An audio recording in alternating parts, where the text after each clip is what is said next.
আর এই ধৃত মূল অভিযুক্ত মনোজিৎ ও নিরাপত্তারক্ষীকে জিজ্ঞাসাবাদের সম্ভাবনা। সূত্রের খবর, মুখোমুখি বসিয়ে জিজ্ঞাসাবাদের সম্ভাবনা। রক্ষীর অভিযোগ, ফোন কেড়ে নেওয়া হয়েছিল। সেই সমস্ত তথ্য জানতে এই মুখোমুখি জিজ্ঞাসাবাদের সম্ভাবনা। মনোজিৎ ও নিরাপত্তারক্ষীকে জিজ্ঞাসাবাদের সম্ভাবনা। মুখোমুখি বসিয়ে জিজ্ঞাসাবাদের সম্ভাবনা রয়েছে।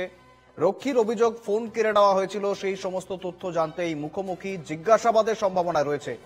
একটু আগে আমরা যেমনটা জানাচ্ছিলাম, রীতিমতো মনোজিতের দাপটে কিছুই করতে পারেননি নিরাপত্তারক্ষী পিনাকি ব্যানার্জি। রীতিমতো নিরুপায় ছিলেন তিনি, এবং পুলিশি জেরায় তেমনটাই জানিয়েছেন। এবং এই বিষয়টি কিন্তু রীতিমতো আরো পরিষ্কারভাবে, আরো স্পষ্টভাবে জানতে মনোজিৎ ও নিরাপত্তারক্ষীকে জিজ্ঞাসাবাদের সম্ভাবনা রয়েছে। বিস্তারিত জানবো, আমাদের সঙ্গে রয়েছেন প্রতিনিধি বিউ সরকার। বিউ, এর আগেও মনোজিতের বিরুদ্ধে একাধিক অভিযোগ আছে। এর আগেও রীতিমতো কোনো নিরাপত্তারক্ষীকে মারধরের বা এই অভিযোগগুলো রয়েছে তার বিরুদ্ধে, এবং বর্তমানে এই যে ঘটনা, তার দাপটে রীতিমতো নিরুপায় ছিলেন এই নিরাপত্তারক্ষী, এবং বর্তমানে তাদেরকে মুখোমুখি জিজ্ঞাসাবাদের সম্ভাবনা রয়েছে। কি রয়েছে বিস্তারিত আপডেট, বিউ?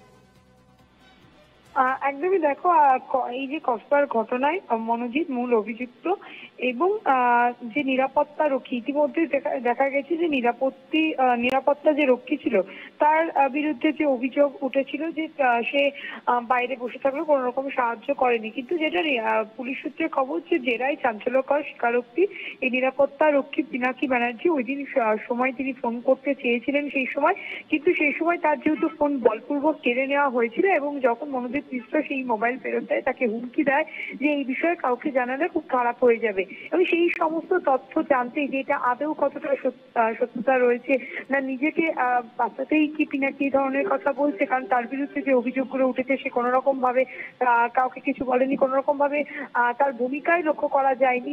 সেই জন্যই কি তিনি নিজেকে বাঁচাতে এই কথা বলছে, তার জন্যই আজকে মনোজিৎ মিশ্র এবং এই যে নিরাপত্তা রক্ষী দুজনকে মুখোমুখি বসিয়ে জিজ্ঞাসাবাদ করা হবে, এবং যে তদন্ত, যে সেদিনকার ঘটনা কি হয়েছিল সেই সমস্ত যে সিট ঘটনা হয়েছে সেই সমস্ত তথ্যই জানবে, এমনটাই জানা যাচ্ছে। বেশ, ধন্যবাদ বিউ।